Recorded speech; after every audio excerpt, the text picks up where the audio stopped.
Auto motor కార్మికుల సమస్యలు పరిష్కరించాలని ఆటో కార్మిక సంఘాల జేఏసీ ఆధ్వర్యంలో రాష్ట్ర వ్యాప్తంగా ఆందోళనలు నిర్వహించారు.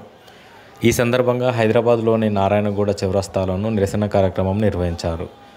కార్యక్రమంలో ఆటో అండ్ మోటారు సంఘాల జేఏసీ నాయకులు మాట్లాడుతూ, కాంగ్రెస్ పార్టీ ఎన్నికల్లో ఇచ్చిన హామీలకు కట్టుబడి ఆటో మోటారు కార్మికులు ఎదుర్కొంటున్న సమస్యలు పరిష్కరించాలని, ఆటో మోటారు కార్మికుల సంక్షేమ బోర్డు ఏర్పాటు చేయాలని, ఆటో మెయింటెనెన్స్ కోసం సంవత్సరానికి 6,000 రూపాయలు చెల్లించాలని, మహాలక్ష్మి పథకం ద్వారా నష్టపోతున్న ఆటో డ్రైవర్లకు నెలకు 6,000 రూపాయలు ఇవ్వాలని, ఆత్మహత్యలకు పాల్పడిన డ్రైవర్ల కుటుంబాలకు 20 లక్షల రూపాయలు ఎక్స్గ్రేషియా చెల్లించాలని డిమాండ్ చేశారు. నగరంలోని కుంపల్లి, సన్సిటీ తదితర ఏరియాలలోనూ నిరసన కార్యక్రమాలు నిర్వహించి దిష్టిబొమ్మ దహనం చేశారు.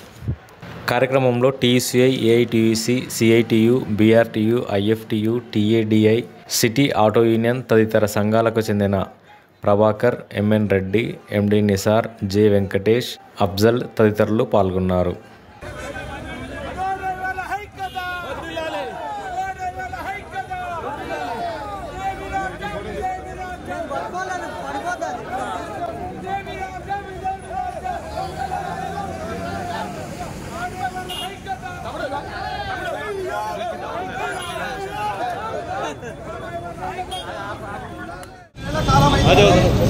రావుజీ భాయ్ మోటార్ కార్మికులకు వాగ్దానాలు చేసింది.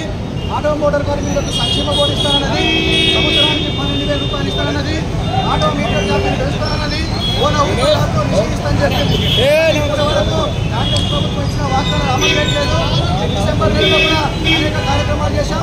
పొన్నం ప్రభాకర్ గారు హామీలు ఇచ్చిండు, ఆటో సంఘాలతో మాట్లాడతాను, చర్చిస్తానని చెప్పి మోసం చేసినట్టు కనుక తిరిగి రెండవ ఉద్యమాన్ని మేము మళ్ళీ జేఏసీగా ప్రారంభించాం. అందులో భాగంగా ఈరోజు తెలంగాణ వ్యాప్తంగా ప్రభుత్వం దిష్టిబొమ్మలు దగ్ధం చేయాలని 24వ తేదీన అఖిలపక్ష సమావేశం జరుపుతున్నాం. బాగలింగంపల్లి సుందరయ్య హాల్లో పెద్ద ఎత్తున జరిపి అఖిల పక్షాలను పిలిచి రాష్ట్ర అధ్యక్ష కార్యదర్శులతో మాట్లాడించేసి ప్రభుత్వం మీద వైఖరి ఏంటి, ప్రభుత్వాన్ని ఎట్లా మనం పోరాడాలి